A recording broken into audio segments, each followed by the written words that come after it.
Hello friends, previous video lecture में हमने structure की डेफिनेशन देखी, क्यों हम स्ट्रक्चर्स क्रिएट करना चाहते हैं, डिफ़ाइन करना चाहते हैं वो देखा। साथ ही साथ हमने देखा था कि स्ट्रक्चर को डिफ़ाइन करने का सिंटैक्स क्या होता है, और एक हमने एग्जांपल के साथ देखा था कि अगर किसी एम्प्लॉय के लिए अगर हमको स्ट्रक्चर डिफ़ाइन करना हो सो ईएमपी नाम का मैंने एक स्ट्रक्चर डिफ़ाइन किया था, जिसके अंदर 3 तरीके के हमने डेटा मेम्बर्स ले रखे थे। INT इंटीजर टाइप का एक आईडी लिया था, कैरेक्टर टाइप का एक नेम एरे लिया था, और सैलरी की इन्फॉर्मेशन स्टोर करने के लिए हमने सेल नाम का वेरिएबल लिया था, उसमें डेटा मेंबर जिसकी डेटा टाइप फ्लोट थी। ठीक है, लेकिन हम कोई भी स्ट्रक्चर डिफ़ाइन कर रहे हैं तो किस पर्पज़ से कर रहे हैं, उसका यूज़ करने के लिए। और यूज़ हम तब तक नहीं करेंगे, अभी तो मैंने केवल स्ट्रक्चर का टेम्पलेट बनाया है ना, अभी हम तब तक उसको यूज़ नहीं कर सकते जब तक हम उसका कोई वेरिएबल ना क्रिएट कर लें। जैसे INT फ्लोट कैर सब हैं तो, लेकिन जब तक हम अगर प्रोग्राम में यूज़ करना है तो हमको इन टाइप के वेरिएबल्स क्रिएट करने पड़ते हैं ना। उसी तरीके से स्ट्रक्चर को अगर यूज़ करना है तो स्ट्रक्चर के वेरिएबल्स क्रिएट करने पड़ते हैं। तो आज का हमारा टॉपिक यही है कि कैसे हम स्ट्रक्चर वेरिएबल्स को डिक्लेयर करते हैं और कैसे ये मेमोरी में रिप्रेजेंट होते हैं। So let us see declaring structure variables. C programming में स्ट्रक्चर वेरिएबल्स डिक्लेयर करने के 2 तरीके हैं, हम दोनों तरीका देखेंगे। पहला तरीका है जहाँ पे हमने स्ट्रक्चर डिफाइन किया है उसके साथ ही वेरिएबल डिक्लेयर कर लें, और दूसरा तरीका है कि कहीं भी हम प्रोग्राम में जहाँ एक बार स्ट्रक्चर डिफाइन कर दिया फिर प्रोग्राम में हमें कहीं भी आवश्यकता है हम उसके वेरिएबल क्रिएट कर सकते हैं। तो दोनों तरीके हम देखते हैं। तो सबसे पहले हम देखते हैं मेथड 1। मेथड 1 क्या है? At the time of structure definition.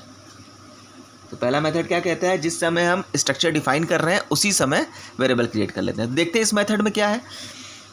फिर हम उसी स्ट्रक्चर की बात करते हैं जो हमने ले के रखा था, स्ट्रक्ट EMP एम्प्लॉय वाला स्ट्रक्चर। इसमें 3 इन्फॉर्मेशन थी। इंट ID, जो ID एम्प्लॉय की स्टोर करेगा, इंटीजर टाइप का होगा।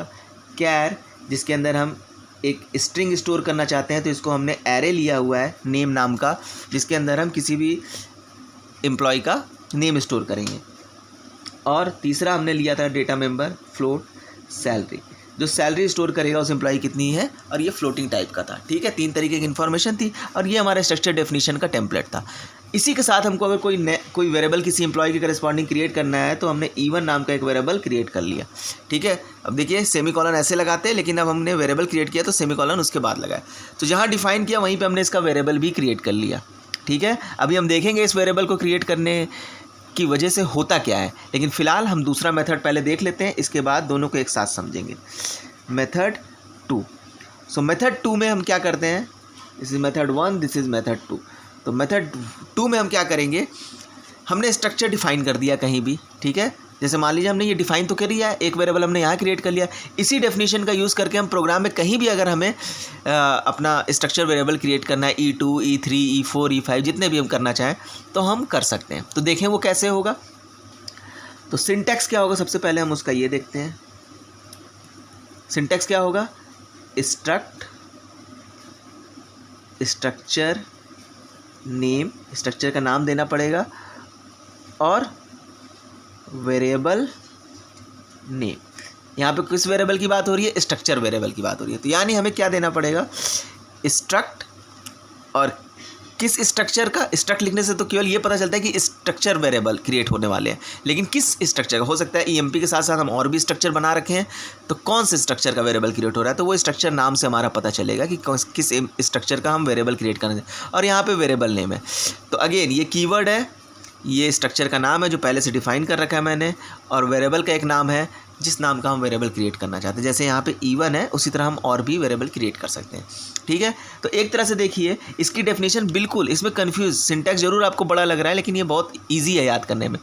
आप ये मान के चलिए जैसे हम INT डेटा टाइप यूज़ करते हैं और उसके वेरिएबल क्रिएट करते हैं ना, बिल्कुल उसी तरीके से स्पेस दे के ये वेरिएबल है स्ट्रक्चर का, जैसे यहाँ ID है, और ये दोनों मिल के जो है हमारा डेटा टाइप का काम करते हैं। ये दोनों मिलके हमारा एक डेटा टाइप का काम करते हैं, जो कि डेटा टाइप कौन सा है? स्ट्रक्चर का, क्योंकि हमने बोला ना ये यूज़र डिफाइंड डेटा टाइप है, डेफिनेशन में बताया था, इसीलिए हम इनको डेटा टाइप, ये दोनों मिलके एक डेटा टाइप का काम करते हैं। तो जहाँ भी वेरिएबल क्रिएट करना होता है ये लिखते हैं और उसका वेरिएबल क्रिएट कर लेते हैं जिस भी स्ट्रक्चर का। ओके, सो एग्जाम्पल के तौर पे हम देखते हैं यहाँ क्या क्रिएट हो रहा है। जैसे मान लीजिए हमें इसी स्ट्रक्चर का दूसरा वेरिएबल E2 क्रिएट करना है, तो हम क्या लिखेंगे? स्ट्रक्ट एम्प्लॉई वाला स्ट्रक्चर और उसका वेरिएबल E2, ठीक है। यानी इसी स्ट्रक्चर जो मैंने डिफाइन किया है, इसका एक वेरिएबल मैंने क्रिएट किया डेफिनेशन के साथ और दूसरा वेरिएबल किया अलग से कहीं भी। तो ये स्टेटमेंट जब भी हम कहीं भी किसी प्रोग्राम में लिखेंगे तो ये क्या करेगा, एम्प्लॉई स्ट्रक्चर का वेरिएबल यहाँ क्रिएट करेगा, E2, E3, E4 जितने देना चाहे। उसी तरह यहाँ भी E2, E3, E4 जितने देना चाहे दे सकते हैं, ठीक है। कोई बाउंडेशन नहीं है कि एक ही वेरिएबल देना है एक बार में, ठीक है। बिल्कुल जैसे वेरिएबल आप एक साथ INT x1 x2 देते हैं ना, बिल्कुल उसी तरीके से। नाउ देखते हैं कि आपको एक बात पता है कि जब हम स्ट्रक्चर डिफाइन करते हैं और वेरिएबल नहीं क्रिएट किए हैं तो उसका यूज़ नहीं कर सकते हैं, ठीक है। यूज़लेस है केवल डिफाइन करने से। तो जब हमको यूज़ करना है तो हम वेरिएबल डिक्लेयर करते हैं। और आपको एक चीज़ और भी पता है कि जब भी हम किसी भी चीज़ का वेरिएबल क्रिएट करते हैं तो हमारे कोई वैल्यू नहीं जाती वेरिएबल में, केवल और केवल एक मेमोरी स्लॉट उस वेरिएबल के नाम पे एलोकेट हो जाता है मेमोरी में। तो अब हमने E1 क्रिएट किया वेरिएबल, इसका मेमोरी स्लॉट कैसे क्रिएट होगा, तो आइए हम देखते हैं कि मेमोरी में क्या क्रिएट होगा। Memory allocated to structure variables. तो जो स्ट्रक्चर वेरिएबल्स हैं उनको मेमोरी जो एलोकेट होगी उसकी क्या सिनेरियो होगा वो हम देखते हैं।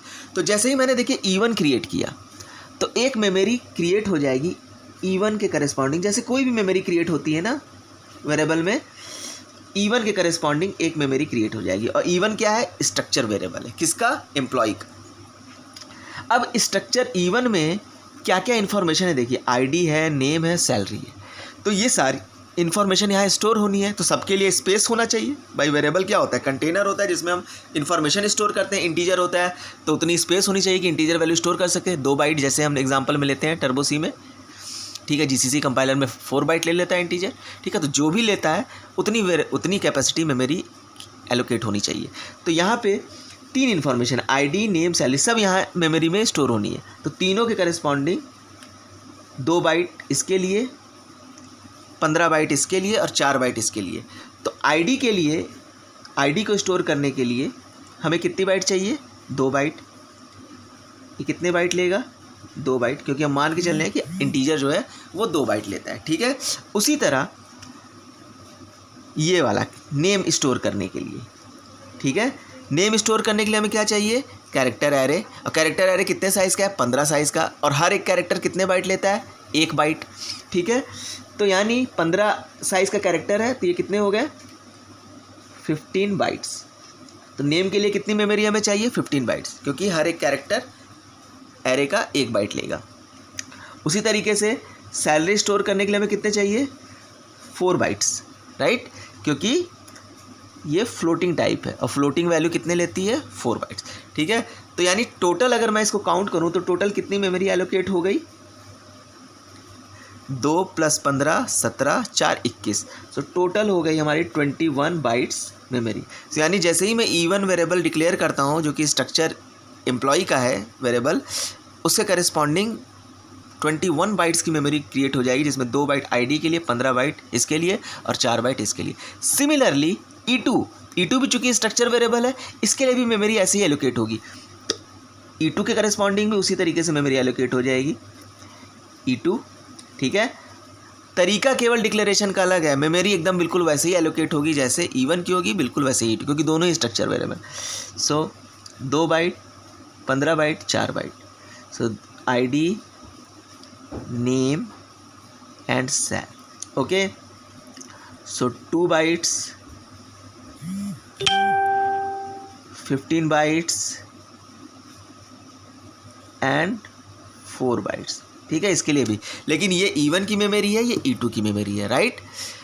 अगेन E1 E2 की मेमोरी तो मैंने क्रिएट कर दी, लेकिन ID यहाँ भी है, नेम यहाँ भी है, सैलरी यहाँ भी है। ID यहाँ भी है, नेम यहाँ भी है, सैलरी यहाँ भी है। तो हमें कैसे पता चलेगा भाई कि ID अगर मैं बोलूँ तो किसकी ID, E1 की या E2 की, नहीं पता चल पाएगा ना, कन्फ्यूजन है, क्योंकि दोनों ही ID है। तो हम डिस्टिंग्विश करने के लिए कि किसकी ID है, हम क्या करते हैं, डॉट ऑपरेटर का यूज़ करते हैं। तो इसी बात को मैं यहाँ पर लिख रहा हूँ, accessing data members of a structure, किसी स्ट्रक्चर के डेटा मेंबर्स को कैसे एक्सेस करते हैं। डेटा मेंबर्स कौन कौन है, ये स्ट्रक्चर है, इसका डेटा मेंबर आईडी, नेम और सैलरी, और ये किसके करस्पॉन्डिंग है, E1 करस्पॉन्डिंग, ये किसके करस्पॉन्डिंग है, E2 करस्पॉन्डिंग। तो कैसे एक्सेस करेंगे, तो सिंटैक्स होता है हमारा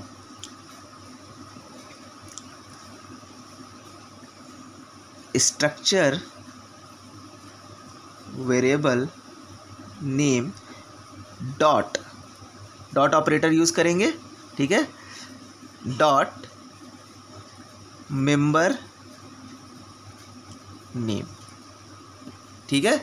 तो यानी जो भी हम मेंबर को, जैसे हमको E1 एम्प्लॉय के आईडी वाले मेंबर को एक्सेस करना है, तो हम क्या लिखेंगे, एग्जांपल E1 डॉट ID। अब देखिए, अब आईडी क्लियर है, किसकी आईडी, E1 की, E1 डॉट ID। उसी तरह अगर इसका आईडी यूज़ करना है तो हम क्या लिखेंगे, E2 डॉट ID। इसका नेम यूज़ करना है E1 का, तो हम क्या लिखेंगे, E1 डॉट नेम। इसका नेम यूज़ करना है तो मैं क्या लिखूँगा, E2 dot name. Similarly E1 dot salary and E2 dot salary, ठीक है। तो जब हम वेरिएबल के नाम के साथ डॉट ऑपरेटर यूज़ करके मेंबर का नाम लिखते हैं तो हमारा क्लियर हो जाता है कि आईडी की अगर मैं बात कर रहा हूँ E1 डॉट ID, तो इसी आईडी की बात कर रहा हूँ, इस आईडी की बात नहीं कर रहा हूँ, ठीक है, क्योंकि E1 वेरिएबल की आईडी की बात कर रहा हूँ, ठीक है। सो आई होप कि ये बात आपको समझ में आई होगी, ठीक है। अब हम क्या करते हैं, जैसे हमें कोई भी वैल्यू असाइन करनी है, सो EID इज इक्वल टू, जैसे मैंने 10 दे दिया, सो क्या हो जाएगा, 10 यहाँ चला जाएगा। सिमिलरली E2 ID हमने इक्वल टू 20 दे दिया, ठीक है, तो 20 कहाँ चला जाएगा, यहाँ चला जाएगा। सैलरी इज इक्वल टू मैंने दिया 123.45, ठीक है, तो यहाँ पे सैलरी में क्या चला जाएगा, 123.45। यहाँ पे मैंने सैलरी में दे दिया, मान लीजिए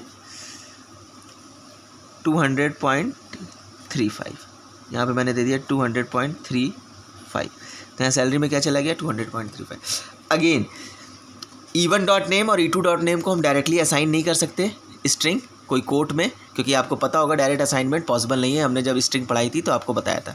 तो उसके लिए हम दो तरीका यूज़ कर सकते हैं। यूज़र से अगर मांगना है तो सीधा गेट्स फंक्शन लगा लें, ठीक है, और आपको यहाँ पे असाइन करना है तो आप स्ट्रिंग का फंक्शन यूज़ कर सकते हैं, strcpy, ठीक है, कॉपी। और कॉपी क्या करना है, नेम में मान लीजिए हमें राकेश, तो strcpy फंक्शन हम यूज़ कर सकते हैं। E1 डॉट नेम में क्या चला जाएगा, राकेश, तो यहाँ पे क्या स्टोर हो जाएगा, राकेश, ठीक है। जाहिर सी बात है इसमें 15 सेल होंगी, 1 2 3 4 5 6 7, तो अपने अपने सेल में जाएगा, मैं उसको अलग से बना नहीं रहा हूँ, ठीक है। उसी तरह दूसरा तरीका क्या है, गेट्स फंक्शन यूज़ कर लीजिए। अगर आपको यूज़र से चाहिए इनपुट तो जैसे ही आप गेट्स लिखेंगे, जो भी यूज़र इनपुट करेगा वो किस में चला जाएगा, E2 के नेम में, ठीक है। तो यहाँ पे मैं आपको सेल वाइज भी दिखा देता हूँ, 1 2 3 इस तरीके से मल्टीपल सेल्स होंगी। तो मान लीजिए यूज़र यहाँ इनपुट करता है हेलो, या नाम ले लीजिए कोई, सपोज़ अजय, ठीक है, यूज़र ये इनपुट करता है, तो यहाँ पे क्या चला जाएगा, AJAY एंड \0 और आगे बाकी और कैरेक्टर्स ऐसे ही, उसका कोई यूज़ नहीं है, फिलहाल हमारे ये 4 कैरेक्टर्स, ठीक है। So in this way we can declare structure variables. There are 2 methods, और मेमोरी जो एलोकेट होगी वो इसी तरीके से होगी, हर मेंबर के लिए अलग अलग होगी। टोटल मेमोरी हम काउंट कर सकते हैं इंडिविजुअल मेंबर की साइज़ के हिसाब से जोड़कर, चाहे हम ऐसे डिक्लेयर करें चाहे ऐसे डिक्लेयर करें वेरिएबल, मेमोरी उतनी ही क्रिएट होनी है। और तीसरा, अगर मेंबर्स को एक्सेस करना है तो हम क्या यूज़ करते हैं, डॉट ऑपरेटर, ठीक है। एक तरीका और है एरो ऑपरेटर, ठीक है, एरो ऑपरेटर भी होता है, ठीक है, लेकिन उसको हम अभी यहाँ पे नहीं डिस्कस करना चाहते जब तक हम पॉइंटर नहीं डिस्कस कर लेते। सो पॉइंटर के साथ बेसिकली यूज़ करते हैं एरो ऑपरेटर्स का, लेकिन फ़िलहाल हम डॉट ऑपरेटर का यूज़ कर सकते हैं। सिंटैक्स क्या है, स्ट्रक्चर का नाम लिखिए और उसके साथ मेंबर का नाम लीजिए जिसको हमें एक्सेस करना है, ठीक है, और ये उसके एग्जाम्पल्स हैं। आई होप कि ये पार्ट आपको क्लियर होगा। So this is all for today. Next lecture में हम लोग एरे स्ट्रक्चर बेस्ड कुछ प्रोग्राम्स डिस्कस करेंगे। Thank you very much.